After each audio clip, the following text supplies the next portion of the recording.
என்ன பார்க்க போறோம்னா எம்எஸ் வேர்ட் அதை பற்றின பேசிக்ஸ், அப்புறம் அதை பற்றின கிளாஸஸ்லாம் அப்படியே கண்டினியூ பண்ணலாம்.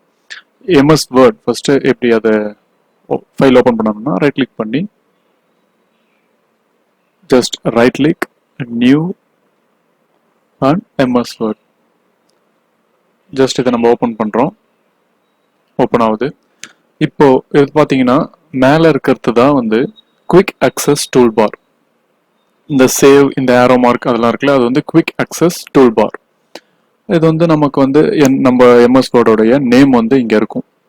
இப்போ கீழே பார்த்தோம்னா இது வந்து ரிப்பன். ரிப்பன் வந்து இந்த டேப் வந்து இதோடைய ஆப்ஷன்ஸ்லாம் வந்து இந்த ரிப்பன்ல நம்ம யூஸ் பண்ணிக்கலாம். ஃபர்ஸ்ட் நம்ம என்ன பார்க்க போறோம்னா எப்படி வந்து ஒரு நியூ ஃபைல் கிரியேட் பண்றது. ஃபைல் உள்ள போறோம். ஃபைல் உள்ள போயிட்டு நியூ கிளிக் பண்ண உடனே நமக்கு இந்த மாதிரி டெம்ப்ளேட்ஸ் வந்து நிறைய ஓப்பன் ஆகும். நம்ம அதுக்கேற்ற மாதிரியான நம்ம என்ன வந்து யூஸ் பண்ண போறோமோ அதுக்கேற்ற மாதிரி டெம்ப்ளேட் வந்து நம்ம ஓப்பன் பண்ணிக்கலாம். இப்போ இங்க பாத்தீங்கன்னா நமக்கு பிளாங்க் டாக்குமெண்ட்னு இருக்கு. மேக்ஸிமம் வந்து எல்லாருமே இதை தான் யூஸ் பண்ணுவாங்க. இப்போ உங்களுக்கு வந்து பிசினஸ் பத்தின டெம்ப்ளேட்ஸ் ஏதாவது வேணும்னா பிசினஸ் டேப் நீங்க கிளிக் பண்ணீங்கன்னா நெட்ல வந்து சர்ச் ஆகும். இங்க பாத்தீங்கன்னா நமக்கு வந்து நிறைய டெம்ப்ளேட்ஸ் இருக்கு. இதை யூஸ் பண்ணி நம்ம வந்து நமக்கு தேவையான டிசைன்ல நம்ம ரெடி பண்ணிக்கலாம். பாருங்க, இதை நான் கிளிக் பண்றேன். இது பாத்தீங்கன்னா இந்த மாதிரி நமக்கு ஒரு டெம்ப்ளேட் ரெடி ஆகுது. நம்ம வந்து இதை வந்து எடிட் பண்ணிக்கலாம். ஓகேவா? இப்போ அடுத்து பாருங்க, கிரியேட் நியூ போறோம். இப்போ நம்ம இதுல நிறைய இருக்கு. அது மாதிரி இங்க பிசினஸ் கார்ட்ஸ், ஃபிளையர், லெட்டர், ரெஸ்யூம்லாம் கூட நமக்கு டெம்ப்ளேட் வந்து இங்க ஈஸியா கிடைக்கும். இதை வச்சு நம்ம ரெஸ்யூம் வந்து ரெடி பண்ணிக்கலாம். அது நமக்கு ரொம்ப யூஸ்ஃபுல்லா இருக்கும். நெக்ஸ்ட் வந்து நான் சும்மா இப்போ பிளாங்கை வந்து கிளிக் பண்றேன். இப்போ நமக்கு பிளாங்க் ஓப்பன் ஆயிடுது. இல்ல நம்ம வந்து ஆல்ரெடி சேவ் பண்ணதை வந்து நம்ம ஓப்பன் பண்ணணும் அப்படின்னா அது என்ன பண்ணணும்னா ஜஸ்ட் ஃபைலை கிளிக் பண்றோம். ஓப்பன் அப்படின்றத வந்து கிளிக் பண்றோம். ஓப்பன் கிளிக் பண்ண உடனே நமக்கு வந்து எங்க இருந்து ஓப்பன் பண்ணணும்ன்ற ஒரு இதை வந்து சூஸ் பண்ண சொல்லி கேட்கும். நம்ம ஆல்ரெடி ஓப்பன் பண்ணது வந்து பாஸ்ட்ல ஓப்பன் பண்ணது வந்து இந்த சைட்ல வந்து நமக்கு காட்டும். நம்ம ப்ரௌஸ் பண்ணிக்கலாம்னாலும் ப்ரௌஸ் கிளிக் பண்ணி நம்ம ப்ரௌஸ் பண்ணிக்கலாம். ஓகேவா? ஓகே, நெக்ஸ்ட் பார்த்தோம்னா சேவ்.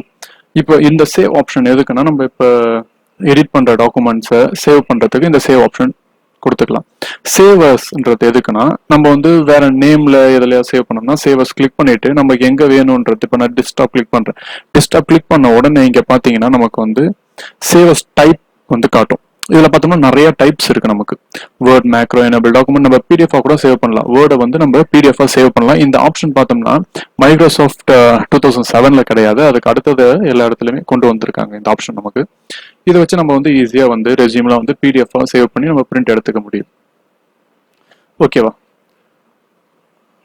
இதை வந்து சேவர்ஸோடைய யூஸ். பிரிண்ட் வந்து நம்ம பிரிண்ட் போட்டுக்க அதை யூஸ் பண்ணிக்கலாம். ஓகேவா? இது வந்து க்ளோஸ் வந்து நம்ம இப்போ இந்த டாக்குமெண்ட்டே வேணான்றத க்ளோஸ் பண்ணா க்ளோஸ் ஆயிடும். இவ்வளவுதான். நெக்ஸ்ட் நம்ம வந்து வேர்ட் இன்டர்ஃபேஸ் அப்படின்னா என்னன்ட்டு பார்ப்போம். வேர்ட் இன்டர்ஃபேஸ் அப்படின்றது வந்து இதுதான். இந்த ஒயிட் கலர்ல இருக்கு பாத்தீங்களா, இதுதான் வந்து வேர்ட் இன்டர்ஃபேஸ். ஓகேவா? இதுலதான் நம்ம வந்து டைப் பண்றது, நம்மளுடைய டீடைல்ஸ் டைப் பண்றது, இதெல்லாம் நம்ம யூஸ் பண்ணிக்கலாம் நம்ம என்ன பண்ண போறோம்ன்றத. நெக்ஸ்ட் வந்து இப்போ வந்து நம்ம நீங்க யூஸ் பண்ணும்போது மவுஸ் வந்து ரிப்பேர் ஆகலாம். மவுஸ் ரிப்பேர் ஆச்சுன்னா நம்ம வந்து எப்படி வந்து ரிப்பன்ல வந்து நம்ம சூஸ் பண்றது அப்படின்றத பத்தி பார்ப்போம். ஒன்றும் இல்லை, கீபோர்ட்ல வந்து F6 அப்படின்றத கிளிக் பண்ணுங்க. 2 டைம்ஸ் வந்து F6 நீங்க கிளிக் பண்ணீங்கன்னா இங்க மேல பாருங்க FHNன்ற மாதிரிலாம் வந்திருக்கு. சாரி, நம்ம வந்து இப்போ அது Fன்றத டைப் பண்ணோம்னா ஃபைல் வந்து ஓப்பன் ஆயிடும். ஓகேவா? Nன்றத கிளிக் பண்ணோம்னா நியூ. இதை போல நம்ம வந்து மவுஸ் இல்லாமலே வந்து யூஸ் பண்ண முடியும். ஓகேவா? நெக்ஸ்ட் பார்த்தோம்னா இப்போ கீழே பாருங்க பேஜ் 1 of 1. நம்ம வந்து எத்தனை பேஜ் ஆட் பண்றோமோ அது வந்து இங்க கீழே காட்டும். வேர்ட்ஸ் வந்து எத்தனை வேர்ட்ஸ் நம்ம டைப் பண்றோமோ அது இங்க காட்டும். பாருங்க, ஒரு வேர்ட் டைப் பண்ணாச்சு. 2 வேர்ட்ஸ் வந்து நமக்கு இங்க வந்து வேர்ட்ஸ் காட்டும். நெக்ஸ்ட் இது வந்து எந்த லாங்குவேஜ்ல இருக்குன்னு காட்டும். நெக்ஸ்ட் இது என்னதுன்னா ரீட் மோட். இதை நம்ம இப்போ கிளிக் பண்ணோம்னா நம்ம வந்து எடிட் பண்ண முடியாது, ஆனால் படிச்சுக்க மட்டும் முடியும். இதை கிளிக் பண்ணோம்னா பிரிண்ட் லேஅவுட்டை கிளிக் பண்ணோம்னா நம்ம வந்து எடிட் பண்ணிக்கலாம், நமக்கு தேவையான இதெல்லாம் வந்து ஆட் பண்ணிக்க முடியும். நெக்ஸ்ட் வந்து இந்த சைட்ல இருக்கிறது பார்த்தோம்னா ஜூம் இன் ஜூம் அவுட். நம்ம வந்து நமக்கு எவ்வளோ வேணுன்றது மாதிரி நம்ம இன்டர்ஃபேஸை வந்து நம்ம ஜூம் இன் ஜூம் அவுட் பண்ணிக்க முடியும். இதை வந்து இதில் நம்ம 100% கொடுத்து ஓகே கொடுத்துக்கிறோம். இதை வந்து இதோடைய ஆப்ஷன். தேங்க்யூ. நம்ம வந்து ஃபியூச்சரில் அடுத்தடுத்த வீடியோ வந்து போடுவோம். வேர்ட்ஸ் பற்றி, எம்எஸ் வேர்ட் அண்ட் எம்எஸ் எக்ஸலை பற்றி நம்ம போடுவோம். தேங்க்யூ.